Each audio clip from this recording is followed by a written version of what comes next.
for Christmas.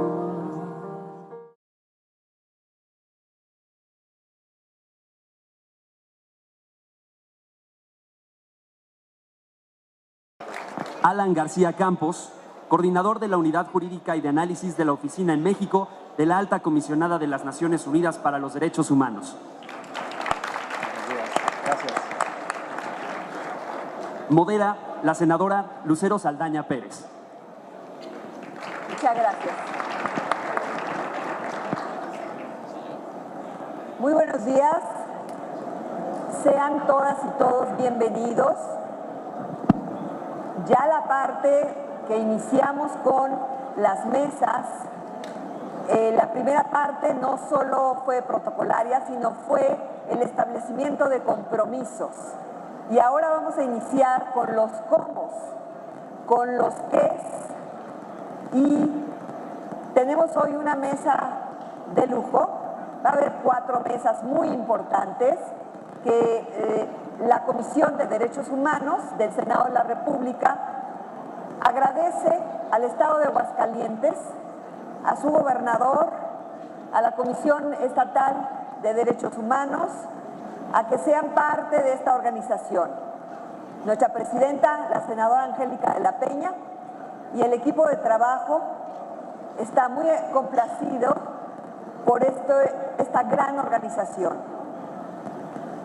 El canal del Congreso también nos va a acompañar, así que saludamos a toda la República Mexicana en este tema que viene siendo un gran reto para la justicia mexicana.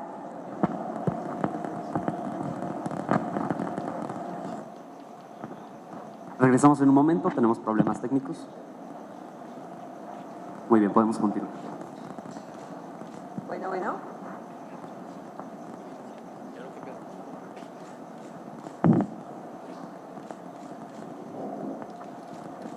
¿Se escucha?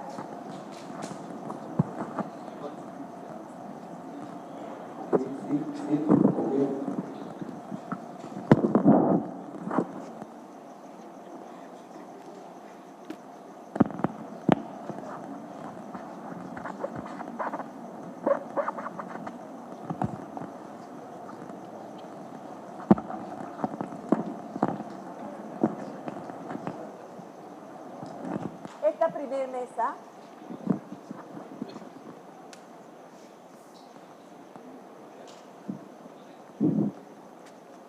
probando, ¿se escucha? Sonido, 1, 2, 3, 4, ahora sí. Damos inicio a esta mesa donde el diagnóstico del tema de tortura en nuestro país será el tema que vamos a tratar. ¿Y cómo abordarlo? Un tema tan complicado, ¿se podrá tratar de una manera positiva? ¿Se podrá abordar solamente en los aspectos negativos? Bueno, la verdad es que es loable reconocer que existen casos de tortura en México. Reconocerlo, señalarlo, aceptarlo es un avance. Y aquí se ha dicho que en la visita a México del relator especial de Naciones Unidas sobre la tortura y otros tratos crueles, inhumanos o degradantes, a cargo de Juan E. Méndez, a partir del 21 de abril al 2 de mayo del año en curso, emite conclusiones preliminares en las que se refieren áreas de oportunidad. Y aquí podemos ver aspectos negativos y aspectos positivos. Es decir, algo que puede abordarse totalmente en contra, ¿cómo poder abordarlo con aspectos también positivos? Pues los aspectos que deseo subrayar para dar pie al debate de esta mesa es que afirma que persiste una situación generalizada del uso de la tortura y malos tratos en nuestro país. Lo señalaba la senadora Angélica de la Peña. Ha sido reiterante la constante militarización de varias regiones del país y la persistente participación de mandos militares en corporaciones civiles. Es parte de las realidades que tenemos. Respecto a la definición de la tortura como delito en la actual ley federal, para prevenir y sancionar la tortura indica que es omisa en virtud de que no refleja los actos cometidos por terceros. Estos son algunos de los aspectos negativos que todavía existen y que vemos también un número alarmante de quejas sobre casos documentados respecto a prácticas por parte de varias de las fuerzas de seguridad, policías estatales, federales, Fuerza Armada, agentes ministeriales, estatales y federales. El uso de la tortura ha sido común en circunstancias relacionadas con la obtención de confesiones, como aquí se ha dicho, forzadas y en las averiguaciones de información. El patrón en los casos de tortura tiene que ver con la violación del domicilio sin orden de cateo, privación de la libertad. También refieren en aspectos negativos a la impunidad. El relator destaca también la prohibición de la tortura impunidad en los estados, indica que en casos donde se alega tortura, el único medio que se utiliza como prueba es el protocolo de Estambul. Si el dictamen resulta negativo, el asunto se concluye como si no hubiera existido tortura, generando con ello también impunidad. El relator menciona que existe deficiencia en el asesoramiento tanto de defensores públicos locales como federales para con las víctimas de este delito. Examina también que nuestro país no cuenta con una legislación a nivel federal que regule el uso de la fuerza pública, aun cuando existen leyes estatales. De los aspectos positivos, pues es la parte de avances o logros. El relator encontró prometedora la reforma del 2011 en cumplimiento de las obligaciones internacionales en materia de derechos humanos. Reconoce el avance del uso del protocolo de Estambul para identificar posibles casos de tortura y malos tratos, así como medio probatorio del dictamen médico-psicológico de conformidad con el acuerdo de la PGR, modelo que ha servido para algunas procuradurías estatales. Destaca también la creación de los organismos públicos protectores de los derechos humanos, así como de la Comisión Nacional de Derechos Humanos, dentro del cual este organismo opera como mecanismo nacional de prevención en cumplimiento del protocolo. Destaca la participación de la sociedad civil en conjunto con los organismos de protección de los derechos humanos, reconoce las decisiones y criterios emitidos por la Suprema Corte de Justicia de la Nación y se muestra de acuerdo con la creación de la Ley General de Víctimas y la creación de la Comisión Ejecutiva de Atención a Víctimas, en particular con su Comité contra la Tortura, Tratos Crueles, Inhumanos o Degradantes en cumplimiento a las obligaciones de carácter internacional.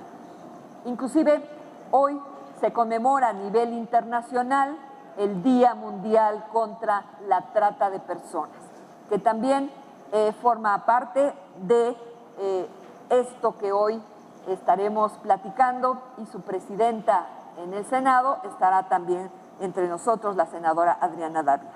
Es importante mencionar entonces, y destaco el papel de la Suprema Corte de Justicia de la Nación. En el mes de mayo emitió 2 tesis aisladas con relación al tema que nos ocupa. Dichos criterios son decretados como políticas públicas y de armonización por parte del Estado mexicano. Con estos avances se puede buscar principalmente erradicar la tortura, ya que tenemos que prever que cuando una autoridad tenga conocimiento que una persona ha sido víctima de este delito, en forma inmediata deberá hacer del conocimiento de las autoridades como Ministerio Público para que inicie una investigación de manera independiente, imparcial, meticulosa, así como el otro criterio que señala la Corte, que resuelve el tema de la integridad personal como un bien jurídicamente protegido y principal objeto para prohibir la tortura.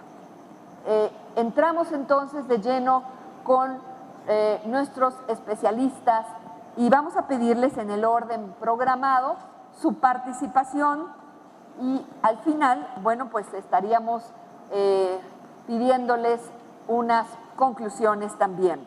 Vamos a pedirle a Mónica Castillejos inicie este panel, esta mesa de diagnóstico con su experiencia como asesora del Procurador General de la República.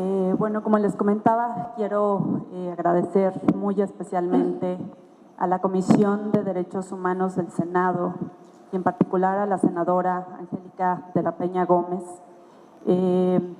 al Gobierno del Estado de Aguascalientes, a su Comisión de Derechos Humanos, a la Oficina en México de la Alta Comisionada de las Naciones Unidas para los Derechos Humanos y a la Comisión Nacional de Derechos Humanos por la grata invitación para participar el día de hoy en este panel. Reciban en primer lugar todos ustedes también un cordial saludo del Procurador General de la República y de la Subprocuradora Jurídica de Asuntos Internacionales. Como bien lo acaba de mencionar en este momento la senadora Saldaña, en abril del presente año, el relator especial de las Naciones Unidas sobre la tortura y otros tratos crueles, inhumanos o degradantes, emitió, como todos sabemos, unas conclusiones preliminares y un informe relativo al estado del marco normativo y la práctica de la tortura en nuestro país. Sus conclusiones, en mi opinión, fueron contundentes y precisas. Básicamente, el relator nos comenta que en México, como ya también lo mencionó la senadora, en nuestro país persiste una situación generalizada del uso de la tortura y malos tratos. A manera de diagnóstico, también el relator reconoció que en México se atraviesa una compleja situación en lo relativo a la lucha contra el crimen organizado y el incremento de los niveles de violencia como resultado de esta propia lucha. Sin embargo, también hizo un énfasis muy particular en el tránsito que está también viviendo el país por un periodo, como él lo llama, de importantes cambios constitucionales, legislativos, institucionales y de política pública en lo relativo a la materia de derechos humanos en México. También manifestó que confiaba que nuestro país continuara trabajando en la implementación y el fortalecimiento de las condiciones adecuadas para prevenir la práctica de la tortura y los malos tratos con miras hacia su definitiva erradicación. En los temas relacionados con el estado que guarda la Procuración de Justicia en México y el tema que me corresponde abordar, él también destacó puntos sumamente puntuales. En primer lugar, él señaló que la prohibición absoluta de la tortura impone a los estados la obligación de investigar en forma inmediata, imparcial, de oficio e independiente todas las alegaciones de la tortura y de llevar a cabo procedimientos judiciales correspondientes con la debida imposición de sanciones de conformidad con la gravedad de esta práctica. Además, respecto de la investigación ministerial de la tortura y los malos tratos, también reconoció el avance en lo referido al uso del Protocolo de Estambul como una guía para la detección de los casos de tortura y malos tratos, así como el reconocimiento de este dictamen pericial como un medio probatorio contundente. Pero no obstante lo anterior, también expresó una gran preocupación debido a que la aplicación de este protocolo en muchas ocasiones no es de una forma completa y no es aplicado de una forma adecuada en nuestro país. Por ello, en su informe instó al gobierno mexicano a llevar a cabo entrenamientos actualizados a los peritos que lo aplican con base en los recientes avances en estándares y prácticas internacionales.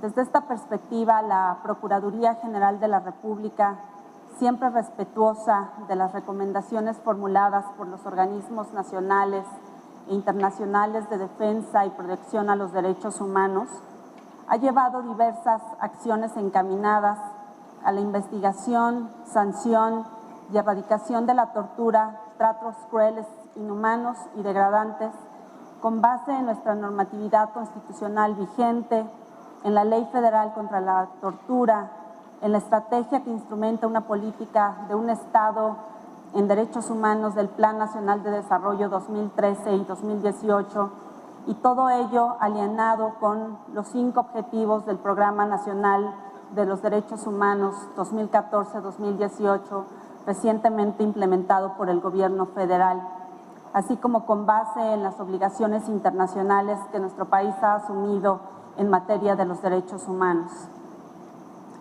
De acuerdo con este primer diagnóstico que el relator presenta tanto en estas conclusiones preliminares como en su informe emitido en abril del presente año, me gustaría también compartir con ustedes algunas de las acciones más trascendentes que a nivel de Procuraduría se han implementado para erradicar la práctica de la tortura en el trabajo diario de la institución. Ello también, obviamente, como respuesta a las recomendaciones y a las observaciones que durante algunos años la Procuraduría ha recibido por parte de los organismos mencionados. En primer lugar, quisiera compartir con ustedes esta mañana que consideramos que la Procuraduría General de la República ha avanzado y ha estado profundizando sobre la implementación de una cultura en la que se repruebe todo acto de tortura o una práctica similar en la labor diaria de cada uno de sus operadores jurídicos. Desde 2003, la Procuraduría ha emitido una serie de acuerdos institucionales en los que, por ejemplo, han señalado diversos lineamientos para detectar actos de tortura o sufrimientos graves físicos o psíquicos en contra de cualquier persona en su calidad de detenido. También mediante estos acuerdos institucionales se han establecido diversas directrices que se deben observar por parte de los servidores públicos durante la detención y las puestas a disposición de las personas, ello obviamente también con estricto apego a las normas constitucionales, así como al contenido de los instrumentos internacionales en materia de prevención de la tortura asumidos por nuestro país. También se siguen implementando acciones. Quiero comentarles que este es un proceso continuo que ha llevado a cabo la Procuraduría durante los últimos años, a fin de que el Ministerio Público de la Federación, al integrar cada una de sus averiguaciones previas, se auxilie de protocolos de actuación y de manera gradual esto se ha convertido en una práctica obligatoria a nivel de cada uno de los servidores que colaboran en la Procuraduría. Ello principalmente con el objetivo de respetar en todo momento los derechos fundamentales de las personas detenidas o investigadas. Asimismo, recientemente se ha fortalecido la capacitación de los servidores públicos mediante programas cuyo propósito es ampliar sus herramientas y conocimientos sobre los estándares internacionales en materia de derechos humanos. Ello nuevamente para brindar un servicio de manera profesional y acorde con las nuevas exigencias de la sociedad que está emergiendo y toda la labor de la sociedad civil que actualmente estamos percibiendo en nuestro país. Por ejemplo, quisiera proporcionarles unos datos estadísticos. De acuerdo al área especializada, nos comentan que del periodo del 1 de enero del 2013 al 25 de julio del 2014, se han realizado un total de 32 actividades de capacitación precisamente para tocar los temas de la erradicación de la tortura y el fortalecimiento de nuestro propio entendimiento como servidores públicos del significado y el impacto que debe de tener la aplicación precisa del Protocolo de Estambul. Y a la fecha se cuentan con alrededor de 2,000 servidores públicos que han tomado estos programas de capacitación y permítanme compartirles que estos programas de capacitación y planes que se han estado implementando al interior de la Procuraduría ya forman parte de un trabajo frecuente y constante al interior de la institución. En relación con el tema de la materia pericial, también quisiera compartir esta mañana con ustedes que la PGR continúa fortaleciendo esta parte tan esencial de la labor diaria que como institución realizamos. Y para armonizar las actuaciones periciales de la institución con los más altos estándares y mejores prácticas internacionales, se está trabajando en la instrumentación de un mecanismo de revisión y actualización de la aplicación del examen médico-psicológico contenido en el Protocolo de Estambul, así como en la coordinación y colaboración entre las procuradurías estatales para profundizar nuevamente en el fortalecimiento y la protección de las garantías constitucionales de las personas en detención. Como resultado de esta colaboración, sabemos que se están diseñando continuamente programas de capacitación en colaboración con las autoridades federales y estatales para la prevención, investigación y erradicación de la práctica de la tortura para el personal de las diversas áreas operativas y periciales de la PGR. Igualmente, las investigaciones ministeriales se están iniciando de inmediato, cuando se denuncian ya sea por probables actos, como lo mencionaban en la ceremonia de inauguración, por probables actos que se consideren prácticas de tortura, ya sea por denuncia, querella o bien por la vista que haga el órgano jurisdiccional correspondiente. También quisiera compartirles que esta finalidad o el propósito que ha tenido la Procuraduría para disminuir y nuevamente erradicar cualquier práctica de tortura al interior del trabajo de la Procuraduría por parte de servidores públicos. En las recientes asambleas plenarias de la Conferencia Nacional de Procuración de Justicia se han aprobado diversos acuerdos para que todas las procuradurías y fiscalías de los estados adopten la aplicación del Protocolo de Estambul y un programa de capacitación a nivel nacional, cuya responsabilidad de operación y promoción estuvo originalmente a cargo por parte de la Procuraduría, y como resultado de esta coordinación y cooperación entre las autoridades a nivel federal y las estatales, este programa se implementó a partir de julio de 2013 con bastante éxito. De este modo, también quisiera compartir esta mañana con ustedes que durante el transcurso del 2013, y reconociendo que la atención a la tortura, los tratos crueles, los inhumanos y degradantes es uno de los principales retos que enfrenta la Procuraduría General de la República, se han tomado decisiones importantes al interior de la institución, encaminadas a fortalecer nuestras capacidades institucionales y humanas para erradicarla definitivamente del trabajo dentro de la institución. A partir de esta serie de decisiones, se ha iniciado una transformación institucional para atender de manera especializada las investigaciones de esta materia. Se han destinado diversos recursos humanos y materiales en las distintas áreas ministeriales que levantan las indagatorias y se ha dado continuidad a la integración de los asuntos que se denuncian en los que se presume la participación en esta práctica de autoridades de la propia Procuraduría General de la República.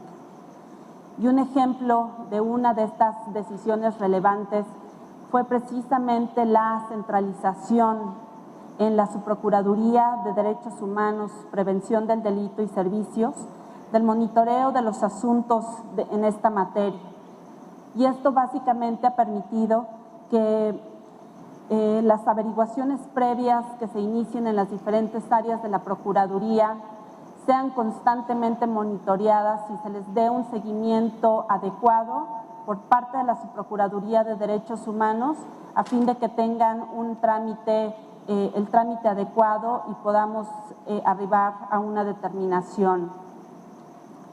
De acuerdo con los datos que me proporciona la Subprocuraduría de Derechos Humanos, sabemos que del 21 de abril a julio del 2014 se tienen registrados 1.094 asuntos que están siendo cuidadosamente investigados por las áreas correspondientes en el tema de la práctica de tortura por parte de servidores públicos. También quisiera enfatizar un aspecto sumamente importante que consideramos que ha impactado de manera positiva el trabajo de la Procuraduría. y esto es especialmente los últimos criterios que la Suprema Corte de Justicia de la Nación ha emitido con base en los criterios de tortura. Para la PGR fue determinante, por ejemplo, esta resolución de la vista que se le debe de dar al Ministerio Público para que inicie una investigación de manera independiente, imparcial y meticulosa para cuando se considere que existe un caso de tortura. A partir de esta resolución, la Procuraduría ha asumido una responsabilidad sumamente fuerte con base y en respuesta a la resolución de nuestro máximo tribunal, pues derivado de ellos empezaron a incrementar el número de asuntos que se están sustanciando en la Procuraduría sobre posibles casos de tortura, lo que nos ha permitido de alguna manera constituirnos como una autoridad que permita generar un efectivo acceso a la justicia. Y con esta última idea quisiera concluir mi participación y también me gustaría finalizarla haciendo un especial énfasis del constante esfuerzo que actualmente la Procuraduría General de la República sigue realizando para cumplir las obligaciones encomendadas, no solo en nuestra Constitución, sino también en los tratados internacionales, en el sentido de prevenir, investigar, sancionar y reparar las violaciones a los derechos humanos. Muchas gracias. Muchas gracias a Mónica.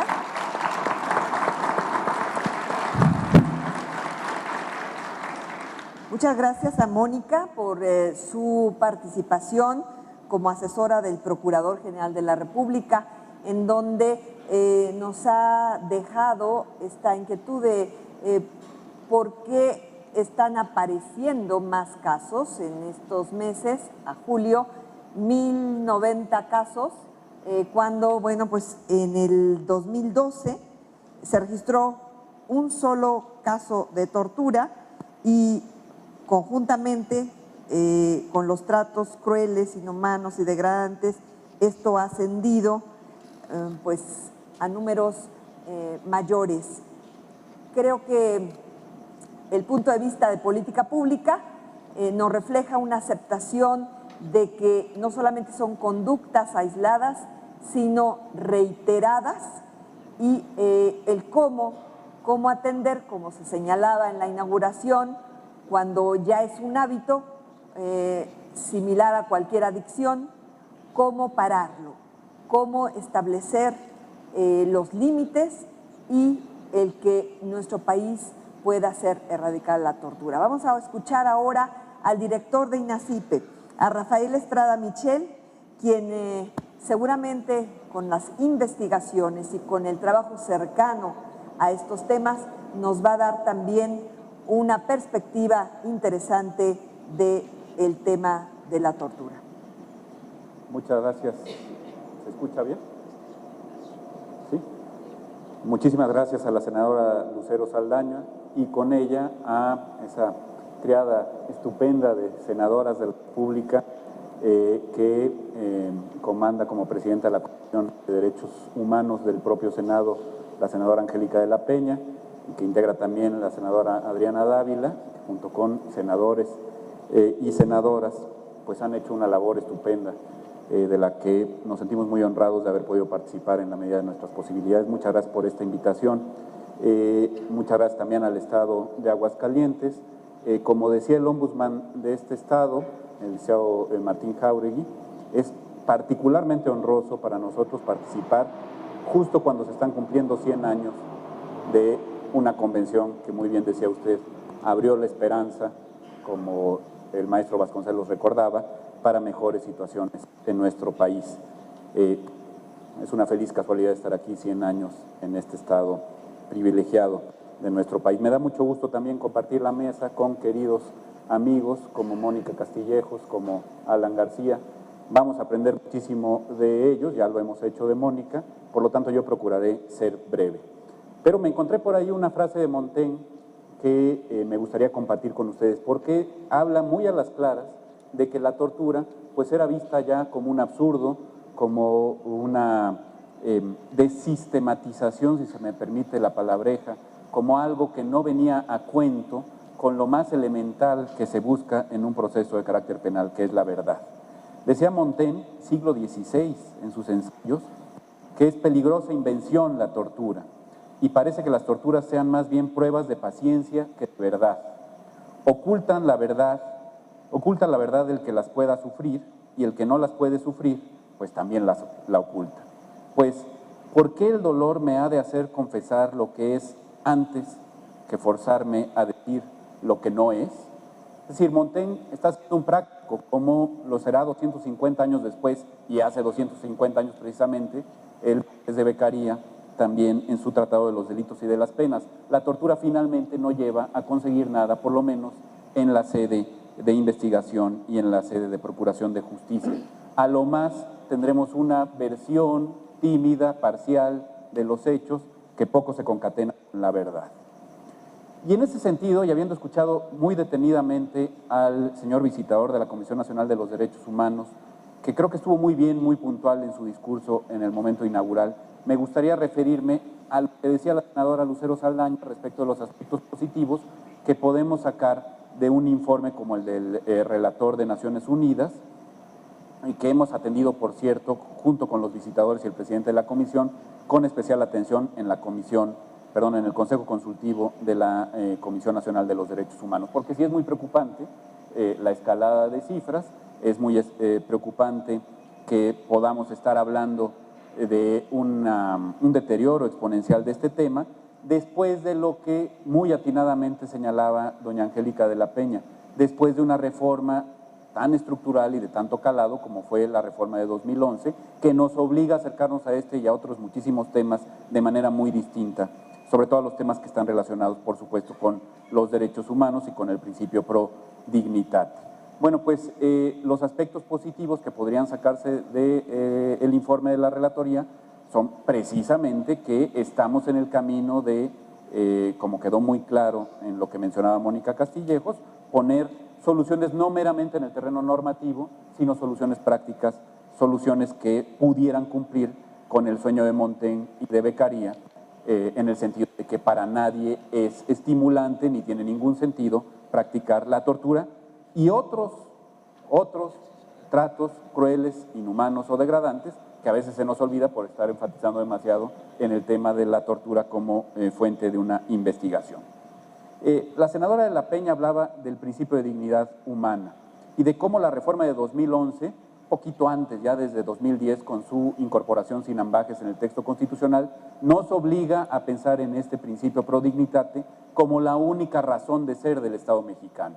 Los servidores, las servidoras públicas, no nos podemos dar el lujo de tener más razón en nuestro accionar que la garantía efectiva de la dignidad humana.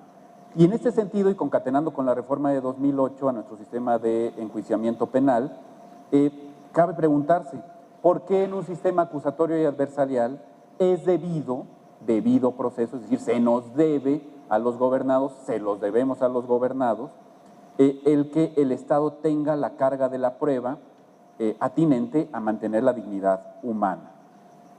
Bueno, pues la respuesta hasta cierto punto es sencilla, pero es compleja, como todo lo que tiene que ver con la conducta humana, que es siempre tan variopinta y tan multicolor, porque la presunción de inocencia implica autonomía en la toma de decisiones.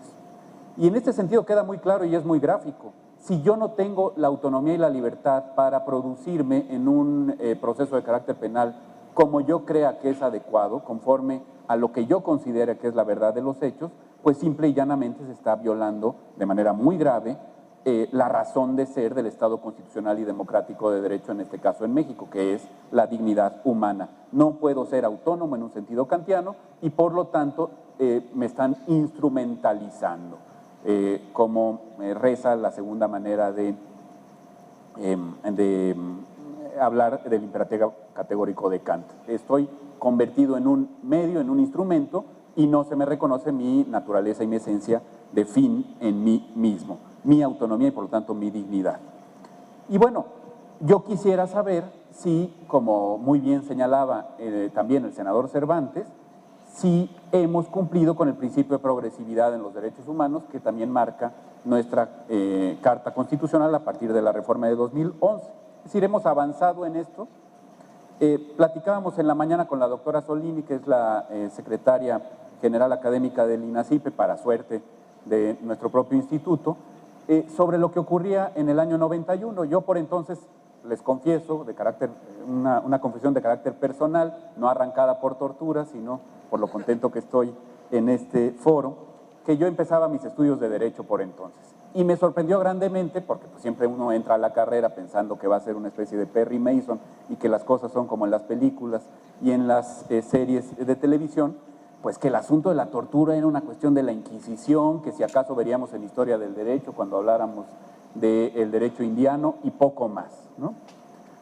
Pues no, resulta que en ese año se había expedido la Ley Federal para prevenir y sancionar la tortura, que evidentemente tenía que ver con una problemática que el Ombudsman ha señalado muy bien, que entre otras cosas implicaba resoluciones judiciales que eran absolutamente fuera de toda posibilidad de recibo, porque eran resoluciones anti-dignitatem. Había que prohibir la tortura, pero había que hacerlo inteligentemente como lo hizo la ley, es decir, quitando de en medio el principio de inmediatez, o este criterio que llevaba a darle demasiada fuerza a lo que de manera inmediata un procesado confesaba, cualquiera que fuera el medio, ante una autoridad de investigación, y no dándole validez a las declaraciones que se realizaran sin la debida asesoría jurídica. Yo creo que el problema de la tortura se pudo por lo menos controlar gracias a una disposición sana como esta de la Ley Federal para prevenir y sancionar la tortura. Entonces se hablaba de un tipo penal, se sigue hablando, que tenía un sujeto activo, que tenía como sujeto activo al servidor público que con motivo de sus atribuciones infligiera dolores o sufrimientos graves de carácter físico o psíquico con el fin de obtener información, confesión, punición o coacción. Digamos, esa era la descripción típica de una conducta que con el tiempo, y entre otras cosas gracias a la reforma de 2011, ha venido ensanchándose en sus alcances, pues porque hemos tenido que incorporar de manera también clara y sin ambajes los instrumentos internacionales en la materia que haya suscrito el Estado mexicano. Y precisamente, siguiendo la línea del principio de progresividad, la Convención contra la tortura y otros tratos o penas, no solo los tratos, sino también las penas crueles, inhumanos o degradantes del año 84, habla también del sujeto activo como un funcionario público, pero cualquier otra persona que en el ejercicio de funciones públicas, a instigación del servidor público o con su consentimiento o aquiescencia, es decir, se va ensanchando la posibilidad de acusar de la tortura y tratos inhumanos a más personas, cometa las conductas ya descritas de nuestra ley federal, o bien lo haga con las finalidades mencionadas, punición, coacción, investigación, o por cualquier razón basada en cualquier tipo de discriminación. Y conecto con lo que mencionaba doña Angélica de la Peña. El quinto párrafo del artículo primero constitucional hoy por hoy prohíbe todo tipo de discriminación negativa en nuestro país. No hay más razón de Estado que evitar una discriminación que por cualquier razón, el catálogo menciona algunas razones, pero luego lo abre de manera muy clara, cualquier razón que sea contraria a la dignidad humana, tienda a menoscabar los derechos y las libertades de las personas. Luego entonces, no vale discriminar a nadie por su situación, bien sea de indiciado, bien sea de sospechoso, de probable responsable, o incluso conforme se vaya acreditando la culpabilidad de una persona a lo largo de un proceso penal, pues no cabe decir que esta persona va perdiendo su dignidad humana. Esto sería un absurdo, como los absurdos que hace 5 siglos denunciaba Montaigne. La dignidad humana no se pierde con nada, mucho menos conforme se vaya acreditando supuestamente, entre comillas, la culpabilidad en un proceso de carácter penal propio de un Estado constitucional y democrático de derecho. La Convención Interamericana de Cartagena de Indias, 1985, habla otra vez, apreciamos aquí progresividad, de una conducta que tenga ahora fines de investigación criminal como medio intimidatorio, como castigo personal, como medida preventiva, como pena, por eso tan importante lo que señalaba nuestro señor tercer visitador, o con cualquier otro fin. Si la tortura ya no se tiene que constreñir a los fines que antes señalábamos. con que se trate de un trato o pena inhumano, degradante, cruel, estamos en los supuestos de nuestro orden constitucional, porque no hay que olvidar, como en este auditorio todo el mundo sabe, que el orden constitucional mexicano hoy por hoy está con toda claridad y sin necesidad de referirnos ya más al artículo 133, integrado, entre otras fuentes, por las de carácter internacional en materia de derechos humanos. Así es que la tortura no puede limitarse ya a lo meramente procedimental o a lo meramente investigatorio. Se extiende a lo penitenciario y es más, diría yo que se extiende a todo el accionar de los servidores públicos en México en razón del principio pro dignitate. Incluye también a los métodos tendentes a anular la personalidad de la víctima, aquí estoy citando, o a disminuir su capacidad física o mental, aunque no causen dolor físico o angustia psíquica. Cualquier acto tendente a anular la personalidad de la víctima, a disminuir sus capacidades físicas, su integridad, a evitar su autonomía, a ir en contra del imperativo categórico de Kant, como dice hoy también con bastante claridad la Ley General de Víctimas, es un acto prohibido para las y los servidores públicos en nuestro país. La Comisión Nacional de los Derechos Humanos, en su informe que abarca del 1 de enero al 31 de diciembre de 2013, en lo relacionado con centros de detención e internamiento en Zacatecas, Guanajuato, en Morelos, Chihuahua, San Luis Potosí, Chiapas y Oaxaca, detectó a este respecto 2.109 irregularidades, ¿no? 322 de ellas cometidas en el estado de Chihuahua. Y luego están los precedentes de carácter judicial, internacionales o nacionales. La Corte Interamericana, que ha hablado y denunciado como acto cruel, inhumano, degradante, el aislamiento prolongado y la incomunicación coactiva. Estas son formas de trato cruel e inhumano, dice la Corte Interamericana, lesivas de la libertad psíquica o moral de la persona y del derecho de todo detenido al respeto debido a la dignidad inherente al ser humano. Es decir, estamos en esto integrando de manera, yo diría, muy cabal el texto del orden constitucional mexicano con lo que nos ordena la Corte Interamericana, creo yo con toda claridad, dignidad inherente al ser humano. Hay que recordar, expediente Varios 912, que la jurisprudencia de la Corte Interamericana es hoy por hoy, sin ningún tipo de ambaje, sin ninguna coma, sin ningún entrecomillado, obligatoria para todos los jueces de la República. Y hay precedentes recientes, precedentes pro persona, pro dignitate, como los que derivan en principios muy importantes en esta materia. La exclusión de la prueba, la idea de que hay un efecto corruptor, un fruto del árbol prohibido que no debe hacerse valer en los procedimientos del orden criminal cuando se deriva precisamente de una tortura, de un acto cruel, inhumano, degradante. Esa prueba tiene que excluirse. La obligación de la denuncia, de la que ya hablaban también el senador Cervantes, y que se concatena con las obligaciones que tenemos de promoción, garantía, reparación de derechos humanos, precisamente por mandato constitucional en el artículo 1. Y bueno, pues en INACIPE, como muy bien señalaba Mónica Castillejos en relación con la Procuraduría General de la República, pues en INACIPE estamos muy preocupados por capacitar cada día y de mejor forma a los servidores de la Procuración de Justicia en la aplicación irrestricta, cabal, en el entendimiento profundo del protocolo de Estambul. Creo que además esto conecta de manera muy clara con la labor que van a tener los jueces de control, o que están teniendo ya los jueces de control a partir de la reforma en el proceso penal de 2008, y que tiene que ver, por supuesto, con la expedición del Código Nacional de Procedimientos Penales, que en esta materia nos da motivo para la esperanza, ¿no? Para la vasconcélica, señor presidente de la comisión, palabra de la esperanza pronunciada desde esta Aguascalientes. Así es que ojalá haya logrado yo probar que del año 1991 para acá el principio de progresividad en la materia de los derechos humanos se ha venido fortaleciendo, robusteciendo con todos los problemas del caso, los obstáculos que hemos enfrentado, pero creo que con buena fe en nuestro orden constitucional que aspira a ser de manera cabal un orden propio de un Estado constitucional y democrático de derecho. Y bueno, pues como estamos hablando en contra de la tortura, yo no quisiera seguirlos torturando con mis conceptos. Les agradezco muchísimo a todas y a todas su atención. Muchas gracias, senador. Gracias.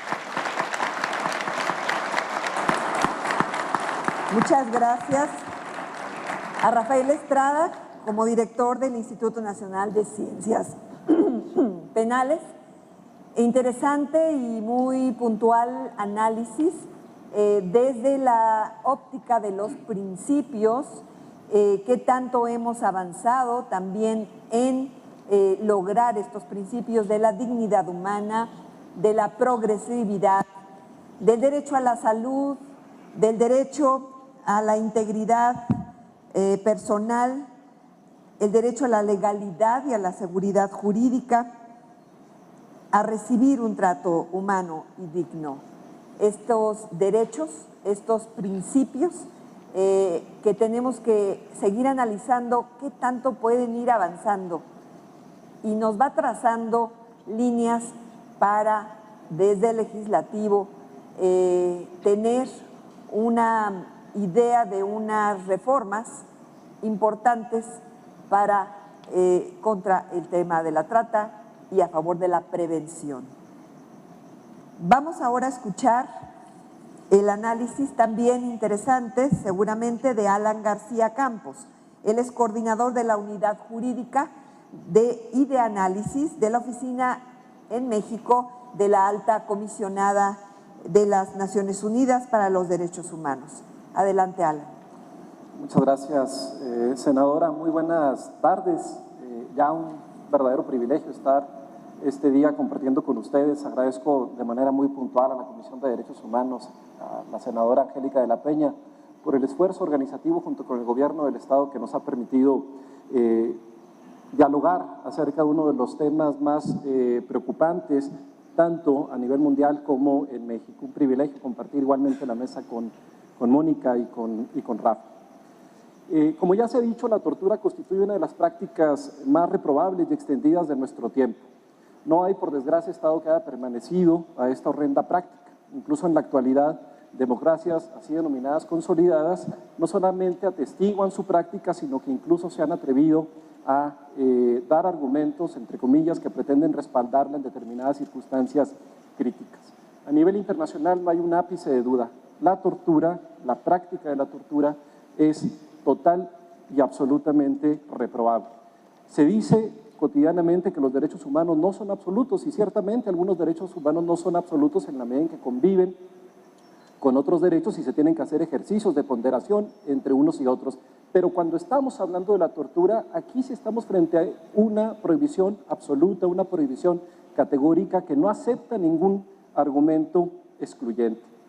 Pero el decir que la tortura se encuentra extendida, que se practica desde la antigüedad o que se actualiza con métodos cada vez más sofisticados día con día, que se instrumenta en sociedades en las que uno pensaría que no debería tener cabida, no implica de ninguna forma que pretenda con esto trivializar su repudio o que pretenda restar empeños para alcanzar su anhelada erradicación y castigo. Por el contrario, lo que pretendo con esta descripción es mostrar el reto que ha enfrentado la humanidad a lo largo de su historia al pretender una conducta que, como ya se decía en el panel anterior, en la inauguración, llegó incluso a tener aceptación y fomento formal en alguna etapa de la historia de la humanidad por varios estados.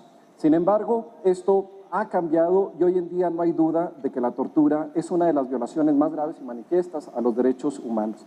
La expresión más fuerte de repudio a esta práctica se encuentra justamente a nivel internacional en la Convención contra la Tortura y otros tratos o penas crueles, inhumanos o degradantes, que cabe señalarlo ya que estamos citando aniversarios tan relevantes como la Convención Nacional Revolucionaria de Aguascalientes. La Convención Internacional de Naciones Unidas contra la Tortura cumple 30 años de haberse aprobado por la Asamblea General y ha sido ratificada por 155 estados. México no ha escapado de esta tremenda realidad. Así lo corroboran incluso las definiciones públicas que cincelan la política del Estado mexicano. Por ejemplo, el Programa Nacional de Derechos Humanos 2014-2018 sostiene que la tortura es un tema recurrente, esa es la cita. Criterios recientes de la Suprema Corte, que ya se han invocado en las dos mesas, han sostenido que la tortura tiene una capacidad de reducir la autonomía de la persona y la dignidad humana a grados ignominiosos. Incluso los documentos adoptados por organismos internacionales en materia de derechos humanos, en el que destaca claramente el documento, las conclusiones preliminares de la visita a México adoptadas por el Relator Especial de Naciones Unidas sobre la tortura y otros tratos crueles, inhumanos o degradantes, Juan Méndez. A estos diagnósticos se suman, y hay que reconocerlo, los elaborados por organizaciones de la sociedad civil que con muchísimo talento y que incluso en condiciones de adversidad y que incluso en condiciones que implican un riesgo, ayudan a evidenciar una práctica aberrante que debe ser suprimida a la brevedad y acompañan a las víctimas en su dolor y en sus reclamos. Si uno analiza el conjunto de recomendaciones internacionales en materia de derechos humanos dirigidas al Estado mexicano, podremos identificar 255 recomendaciones en materia de tortura. Pero más allá del número, que en sí mismo es revelador, que en sí mismo es diciente, las diferentes temáticas nos permiten identificar una hoja de ruta al Estado mexicano que debe transitar en temas, la mayoría, hay que reconocerlo, que afloran repetidamente, y otros que despiertan a raíz de realidades más complejas como los que ha enfrentado y está enfrentando el país en los últimos años. En México, derivado de un proceso de apertura hacia lo internacional, tenemos 9 documentos elaborados por organismos especializados de carácter internacional en el tema de tortura. 9 de esos documentos tienen como antecedente visitas in situ que han realizado organismos internacionales, incluso el relator sobre tortura, cabe decirlo, ya va en la segunda vuelta, dado que uno de sus antecesores visitó a finales de la década de los 90 al país. Prácticamente podríamos decir que México no ha escapado a ningún proceso de escrutinio desde el ámbito de Naciones Unidas por lo que toca al tema de tortura. Esto no tiene comparación con ningún otro ejercicio temático de supervisión y vigilancia internacional desplegado sobre México. Quizás se pueda comparar con lo que ha ocurrido en el tema igualmente preocupante de violencia en contra de las mujeres. Ello obedece, y hay que reconocerlo, a la persistencia de una práctica abominable, pero también a la voluntad del Estado mexicano para combatirla con la cooperación de los organismos internacionales especializados en la materia, a partir de un proceso de apertura que en este tema se remonta a finales de los 90 y perdura como una nota distintiva que hoy, por fortuna, tiene un asidero constitucional derivado de la reforma ya precitada de junio del 2011. De estas 255 recomendaciones en materia de tortura, a mí me gustaría hacer una sistematización que nos permite identificar los principales retos y desafíos que enfrenta el Estado mexicano a la luz de lo que han dicho los organismos internacionales. El primer gran reto es el relativo a la definición. Esto es, velar por que los actos de tortura sean tipificados tanto en la legislación federal y local de acuerdo a la definición más avanzada albergada en los instrumentos internacionales y que la tortura se castigue con penas adecuadas en las que se tenga en cuenta su extrema gravedad y la imprescriptibilidad de la conducta. Llama la atención que a más de 20 años de haberse ratificado los instrumentos tanto internacional como interamericano sobre tortura, aún México no haya armonizado su legislación federal y local con lo que establecen estos instrumentos internacionales. Se trata de la expresión mínima de cumplimiento con lo que establecen estos instrumentos y que hoy en día aún se siga discutiendo cuál tiene que ser el tipo penal, cuáles tienen que ser las penas apropiadas, evidencia claramente una falta de disposición altamente preocupante. El segundo reto que enfrenta el país, de acuerdo a estas recomendaciones, es el relativo a las salvaguardias legales fundamentales. Esto es, el Estado mexicano debe adoptar las medidas efectivas para garantizar que todas las personas privadas de la libertad disfruten en la práctica y desde el inicio mismo de la privación de la libertad de todas las salvaguardias legales fundamentales. Es necesario en este sentido romper el anillo de complicidad que existe entre el policía que detiene, el Ministerio Público que recibe, el médico, la médica que supuestamente certifica la condición de salud de la persona detenida, el defensor público que no presta atención a las condiciones en las que la persona a la que, entre comillas, defiende ha sido puesta a disposición de la autoridad ministerial o la autoridad judicial que recibe a esa persona detenida. Estas salvaguardas legales fundamentales que están previstas tanto en la propia Constitución como en los instrumentos internacionales tienen que materializarse en la práctica y tiene que haber una ruptura de ese anillo, repito, de complicidad. Tercer factor fundamental, desafío, es el relativo a la regla de exclusión de la prueba. Esto es, garantizar que las confesiones obtenidas mediante actos de tortura y malos tratos no sean utilizados como prueba de ningún procedimiento. En este sentido, desde la oficina del Alto Comisionado y el propio relator sobre tortura saludaban de manera muy positiva el reciente precedente de la Suprema Corte de Justicia de la Nación de la primera sala, donde se hace un desarrollo muy puntual sobre la regla de exclusión de la prueba. Esta prueba tiene un efecto, como ya lo decía Rafael, contaminante. Se trata de un fruto prohibido que no solamente envicia las posibilidades de obtener justicia, sino que al contrario se convierte en una fuente dual, una fuente doble de injusticia. En este sentido, es indispensable asegurar que se realicen exámenes médicos independientes cada vez que lo solicite la persona detenida, y que se lleve a cabo una investigación pronta e imparcial siempre que haya motivos para pensar que se ha cometido un acto de tortura, en especial cuando la única prueba presentada en contra de la persona acusada sea una confesión.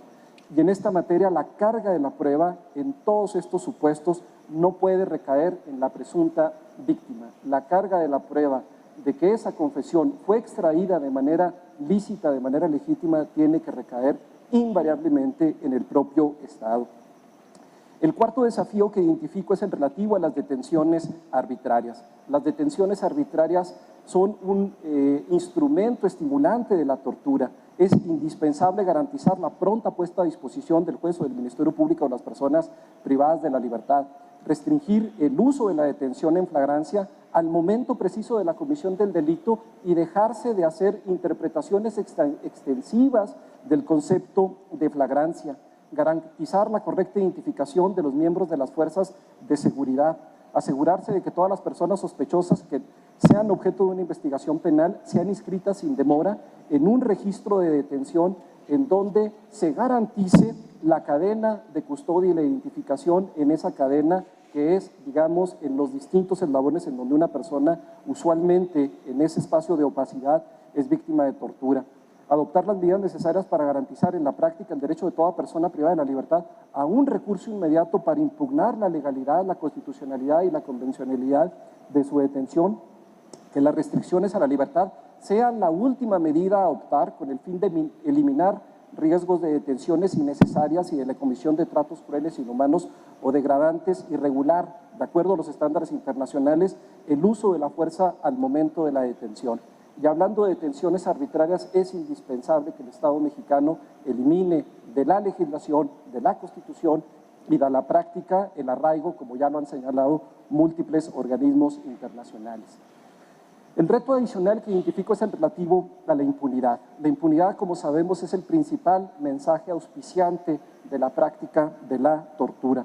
Es indispensable garantizar investigaciones eficaces, investigaciones independientes, prontas, exhaustivas e imparciales de todas las denuncias de tortura, particularmente porque suele haber un conflicto de intereses al momento en el que se investiga esta práctica, porque en muchas ocasiones es a la propia corporación o a uno de sus integrantes, mejor dicho, a quien se denuncia, pero esta institución no tiene los estímulos suficientes para investigar a uno de sus malos elementos. Es indispensable igualmente garantizar que la tortura se sancione con sanciones apropiadas, con tipos penales acordes y no recurrir a otras figuras que, siendo ciertamente análogas, no responden, repito, a la extrema gravedad de la conducta. Y en este sentido, en relación al combate a la impunidad, es indispensable que el Estado mexicano prohíba de manera absoluta la jurisdicción militar sobre casos de tortura. Ciertamente México acaba de adoptar una importante modificación al Código de Justicia Militar, pero aún perdura la posibilidad de que la jurisdicción militar pueda conocer de actos de tortura que se perpetran por un militar en contra de otro militar. La jurisdicción militar no debe conocer en ningún supuesto, por independencia de la condición de la víctima, de actos de tortura. El siguiente reto es el relativo al Protocolo de Estambul. Hay una mesa específica sobre este tema, no me quiero detener porque seguramente se abordará ahí de manera detallada, pero bueno, es indispensable conferir pleno valor probatorio a los informes de los peritos médicos independientes, situándolos así en pie de igualdad con los dictámenes médicos realizados por peritos oficiales designados por las procuradurías, velar porque todas las personas detenidas que pidan ser reconocidas por un médico independiente o un perito reciban copia tanto de la solicitud de aplicación del Protocolo de Estambul como del informe o dictamen médico correspondiente. No me cansaré de decir esto, que ya es ciertamente un lugar común, ya lo mencionaban, el propio relator sobre la tortura ha hecho algunas alertas sobre cómo es que se ha convertido, permítanme la expresión, una especie de fetiche en la aplicación del Protocolo de Estambul. Parece que cuando el Protocolo de Estambul genera un dictamen negativo, ya se concluye que no hubo tortura, cuando finalmente el Protocolo de Estambul es uno entre varios, de los medios a los que pueda llegarse una autoridad para acreditar la tortura. La ausencia de evidencia no es evidencia de ausencia cuando estamos hablando de la aplicación del protocolo de Estambul. El siguiente reto, y ya voy terminando porque entiendo que estoy contra el tiempo, es el relativo a las condiciones de privación de la libertad en un sentido amplio. Es verdad, la tortura suele practicarse en las cárceles, en los centros penitenciarios, en los separos de las agencias del Ministerio Público, pero hay que diversificar el concepto y también prestar atención a esos otros espacios donde hay personas igualmente privadas de la libertad, estaciones migratorias, instituciones psiquiátricas, lo acabamos de ver, centros de albergues donde se encuentran niños y niñas, en donde si bien es cierto no hay una participación directa de agentes del Estado, puede en muchos de estos supuestos haber una participación indirecta que podría ser calificada como tortura o trato cruel, inhumano o degradante. El siguiente reto es prestar atención a las especificidades de las condiciones de la víctima. No es lo mismo cuando estamos hablando de una víctima de tortura que es mujer, en donde hay una connotación de carácter sexista, donde hay una connotación de género que potencia el proceso de victimización. No es lo mismo cuando estamos hablando de una persona migrante, de un niño, una niña, una persona indígena, una persona LGBTI. Es indispensable prestar atención a estos procesos adicionales de revictimización que se potencian a partir de la identificación de grupos puntuales que son objeto de una discriminación sistemática. Y el último reto que me gustaría mencionar es el relativo a la reparación. La tortura no solamente supone para el Estado la obligación de prevenirla, y cuando lamentablemente esto ocurre, la obligación que tiene el Estado de investigarla de manera diligente, de manera imparcial, de manera independiente y autónoma, de procesar a los responsables, de juzgarlos conforme a las reglas del debido proceso y sancionarlos con penas apropiadas, también supone para el Estado la obligación de reparar de manera integral a las víctimas a partir del reconocimiento de la conducta desplegada y el derecho que tienen a recibir una adecuada restitución, compensación, rehabilitación médica, psicológica, garantías de no repetición y otro tipo de medidas de carácter simbólicas. Desde esta perspectiva, como podemos identificar, son varios los retos que se han podido enunciar desde los organismos internacionales de derechos humanos que nos permiten identificar un diagnóstico nacional a la luz de los organismos internacionales, de implementarse de manera efectiva estas recomendaciones y estas observaciones que han hecho los organismos internacionales en materia de derechos humanos. Podremos decir, ojalá pronto, que cuando estemos hablando del tema de tortura, más que referirnos a una tierra prometida, estemos hablando de un territorio conquistado. Muchísimas gracias.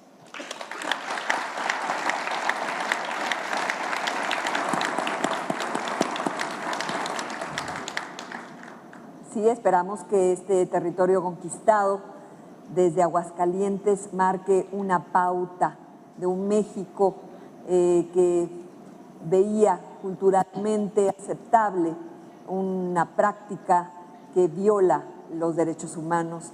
Y aquí hemos escuchado de Alan pues la parte de los organismos internacionales en cuanto a las observaciones, recomendaciones de los propios tratados que nos permiten no solo tener un diagnóstico y también incorporar la parte de la sociedad civil en esta visión, sino también de visualizar los retos, retos que nos permiten definir más claramente, precisamente, la definición de la tortura, los combates a la impunidad, a la corrupción, a abrir a otros espacios que no solamente son aquellos considerados en la detención, por supuesto las detenciones, pero también lo que aquí se ha dicho, hospitales psiquiátricos, refugios, en fin, en escuelas que son públicas también,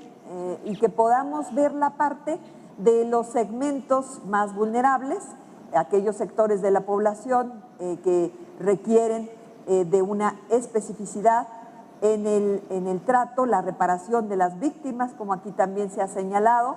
El título completo pareciera muy grande de prevención, investigación, sanción, reparación del daño, pero son parte del proceso si no quedamos con unas buenas intenciones sin concluir completamente la cadena que esto lleva al respeto de los derechos humanos y a poder hablar de ellos.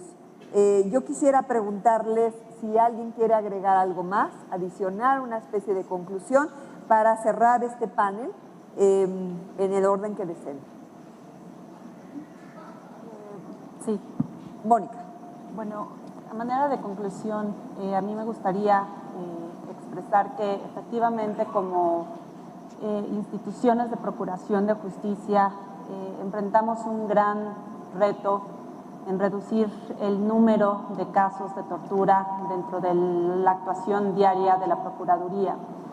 Sin embargo, también me gustaría hacer hincapié en el hecho de que la Procuraduría General de la República se está constituyendo en un órgano responsivo. Responsivo en el sentido de que efectivamente tenemos números y datos cuantitativos que nos indican que hay un problema fuerte y tal vez serio en el país en temas de tortura. Sin embargo, también está siendo responsivo y receptivo en el sentido de tomar acciones contundentes y decisiones importantes al interior de la Procuraduría, ya sea a nivel de capacitación o a nivel de investigación, para poder llegar a determinaciones de si efectivamente se han constituido casos o prácticas de tortura durante las diligencias ministeriales. Y con ello, pues, es la conclusión que quisiera dejar. Muchas gracias, Mónica. Rafael Alan. Pues, Rafael. Senadora, me quedaría con la conclusión de Mónica y con la de usted.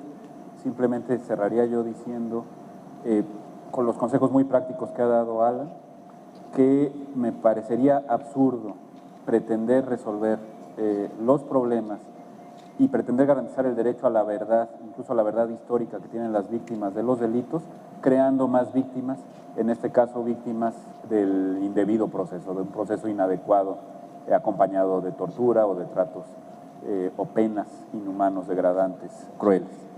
Yo diría que no hay que tratar de resolver el problema con otro problema, porque nos sale peor el caldo que las albóndigas. Muchísimas gracias otra vez. Muchas gracias. Para agradecer al panel, yo quisiera decirles que han sido muy valiosas sus participaciones. Sin duda, México transita actualmente en un momento de grandes reformas. Reformas desde la Constitución, reformas en políticas públicas, en leyes secundarias de todo tipo. Pero en materia de derechos humanos es focalizar al ser humano en el centro de todas las reformas. Y es por eso que transita la visión de los derechos humanos transversalmente en todas ellas. Y sin duda, pues México tiene estas condiciones adecuadas para fortalecer la prevención de la tortura y los malos tratos y avanzar hacia esta definitiva erradicación. En los dos sentidos creo que podemos avanzar. Muchas gracias al panel.